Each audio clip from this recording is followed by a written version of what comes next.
ముట్టి మన ముట్టి అయిపోతే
కవితక్క గారి నాయకత్వం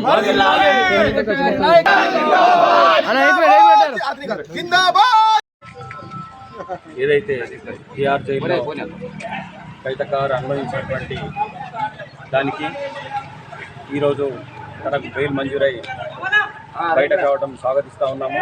మాకు న్యాయస్థానం మీద నమ్మకం ఉండి 5.5 మాసాలుగా వేచి చూడాల్సి వచ్చింది.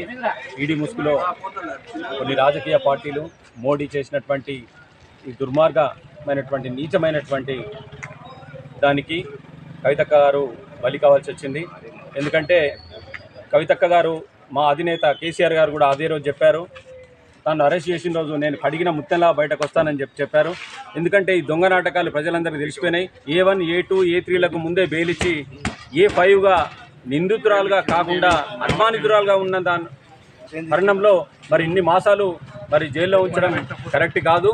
ఎందుకంటే తాను బయట ఉంటే ప్రతిపక్షాలకు చాలా దెబ్బ అని చెప్పేసి ఏదైతే మేము అసెంబ్లీ ఎలక్షన్లో ఛాలెంజ్ చేశామో కొరుట్లలో మీ ఎంపీ అరవింద్ని అక్కడ అసెంబ్లీలో ఓడగొట్టాం, మళ్ళీ పార్లమెంట్లో ఓడగొడుతుందని చెప్పేసి ముందుగానే పసిగట్టి మరి పార్లమెంట్ ఎలక్షన్స్ ముందు కావాలనే ఈడీ ముసుగులో మోడీ చేసినటువంటి నాటకం. బిడ్డ కాచుకోండి. మరి ఇప్పటి నుంచి ఈ రోజు నుంచి మా సింహం బయటకు వచ్చింది. మరి రేపటి నుంచి మరి ఖచ్చితంగా మిమ్మల్ని వెంటాడతామని చెప్పేసి కోరుకుంటూ జై కవితక్క, జై కవితక్క. ఫస్ట్ నుంచి చెప్తున్నాం, మనం ఎప్పటికైనా ధర్మమే విజయాన్ని సాధిస్తుంది.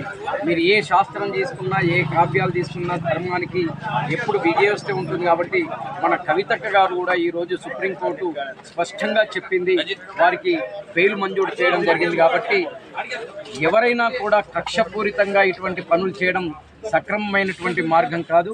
అటువంటి కవితక్క నిజంగా బెయిల్ మీద రావడం మా అందరికీ కూడా జాగృతి సింగ్ అందరికీ కూడా చాలా సంతోషంగా అనిపిస్తుంది. ఆ భగవంతుడు వారికి ఎల్లప్పుడూ ఇంకా చాలా మంచి జరగాలని, వారు ఇంకా ఉన్నతమైన స్థితికి వెళ్ళాలని ఆ భగవంతుడు ప్రార్థిస్తున్నాం. జై తెలంగాణ, జై జాగృతి, జై కవిత.